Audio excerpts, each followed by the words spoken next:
Hey there everybody, this is Niggeroth giving a little ancillary piece to the Duke Nukem Mega Thread. This was mostly kind of found by accident while I was trying to figure out how to get Nuclear Winter running. But this is Duke Plus, which is an addition to the Duke Nukem 3D atomic engine thing. Basically, the creative people out there in the public have decided to mod in a few things. Right now we're going to have fun storming the castle just because I feel it's a pretty good introduction to some of the new stuff that people have put into the game. First things first, you may be able to hear a pretty rockin' soundtrack in the background. I do apologize for the tiny bit of lag here at the start. Just some things were hitching, I suppose. But yeah, first things first, we get actually a pretty awesome new kicking ability. If you are running and you decide to kick, you will do a full house Patrick Swayze roundhouse kick to the face. It's pretty fucking powerful. It can probably take out a pickup in about 2 or 3 hits. It does have a limited, I guess, you have a limited power. You'll see that a little kick energy bar shows up, so you can't really just spam it infinitum. But I just realized here that for some reason when I picked up that portable med kit, it didn't pick up the nearby shotgun, which is actually a new type of shotgun modded in, which is a double-barreled shotgun. It's basically twice the shotgun blast in one go. It has about double the reload speed, so it's kind of a trade-off, but it's still pretty fun to just watch the Gibbs fly. And also you may notice that we are dual-wielding pistols, which is something you couldn't do in the original Duke Nukem either. It's good for blowing through ammo, but it's also good for just causing a lot of damage. You'll also see here this is the I think it's the expander, which is basically just the shrinker, but it also has a rather interesting alt fire in the Duke Plus version, which allows it to grab things and then chuck them at the enemy. That can actually be a pretty powerful attack. The thing is, like most of the time when you have the shrinker or the expander, they don't really give you a lot of ammo for it, so it has kind of a limited use. But you also see there that it has another use in that it can actually pick up items to just drag them to you. You can also use the enemy's corpses to give the fuck out of the other enemies. So it can be a pretty handy weapon, but for right now this level is not too long, so that's about all the use we're going to see out of that. I will say that whoever, the person that designed this level did a very good job with textures and setting up the environment and all that. And I will say that even on, I guess, normal, it's actually still pretty difficult. Which it's not cheap.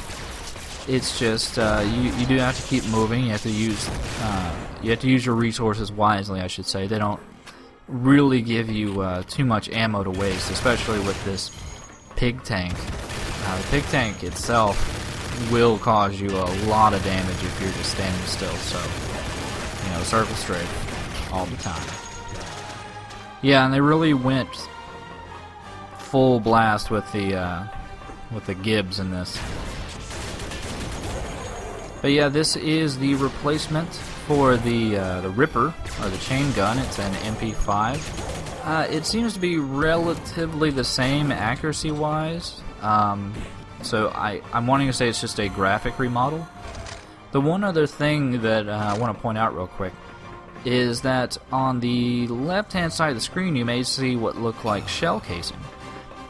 Something else that Duke Nukem 3D originally didn't really have was the ability to reload your weapon at your own leisure.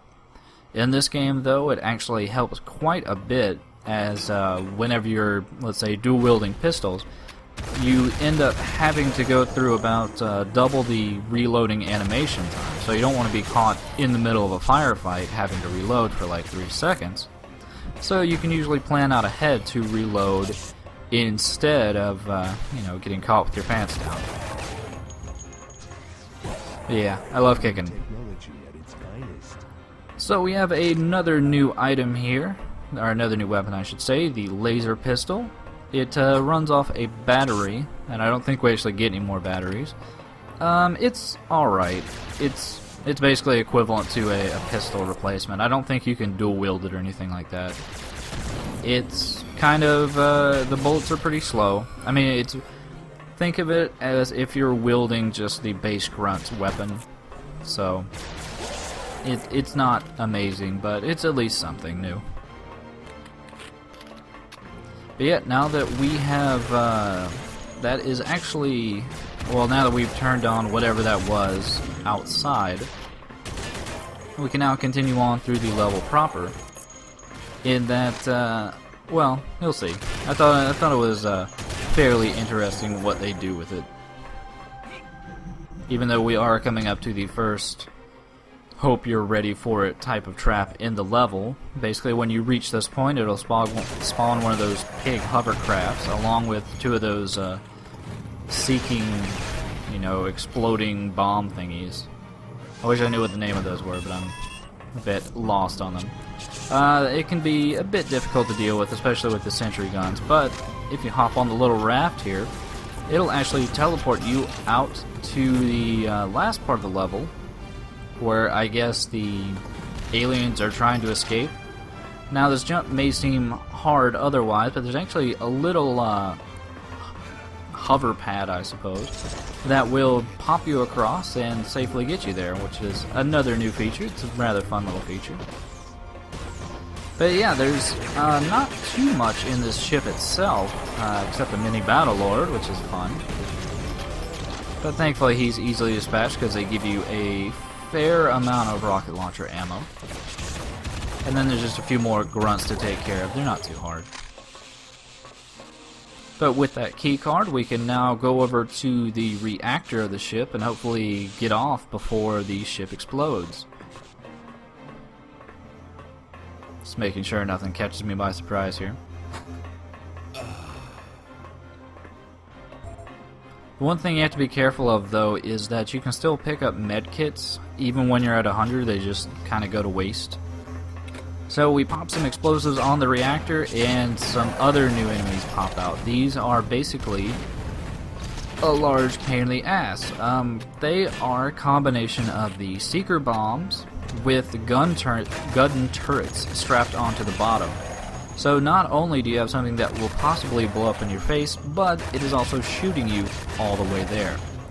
And depending on how the auto-aim decides to go, it will sometimes just focus on the gun turret as opposed to the bomb that's about to blow up in your face. So have fun with that. Especially in this case where it spawned about 7 or 8 of them. And 7 or 8 gun turrets in one spot is pretty bad. But yeah, now there's a hole blown in the door. And actually there's another new feature here. It's a vehicle, oddly enough. So yeah, we can just fly our way out of here and the ship will explode, and that'll be the end of this level. Hopefully I'll do more Duke Plus, and we'll see you next time in the Duke Nukem Megathread.